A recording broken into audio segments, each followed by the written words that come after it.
Well-being იგივე კეთილდღეობა ასახავს ადამიანის ცხოვრების ხარისხს. თუ რამდენად კომფორტულად გრძნობს ის თავს, საკუთარ თავთან და გარესამყაროსთან. შესაბამისად, ამ საკითხებზე ყურადღების გამახვილება მეტად მნიშვნელოვანია. Well-being-ი თავისი არსით მოიცაზრებს მენტალურ, გონებრივ და ფიზიკურ ჯანმრთელობას.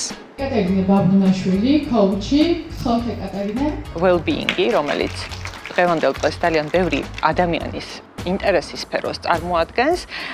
ეს არის კონცეფცია, რომლის განსაზღვრებასაც კარგად გადმოგცემს გლობალური ველნესის ინსტიტუტი და ასე განსაზღვრავს კეთილდღეობას, როგორც ცხოვრებისეული გადაწყვეტილებების ნაკრებს, რომელიც მომართულია ადამიანის ჰოლისტური, ფიზიკური და მენტალური ჯანმრთელობის გაუმჯობესებისკენ.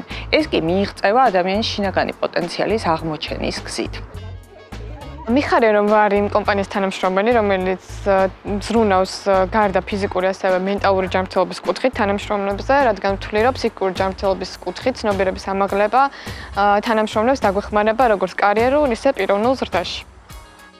ნებისმიერი კომპანიის ერთგვარი პასუხისმგებლობა არის იზრუნოს თანამშრომელთა კეთილდღეობაზე.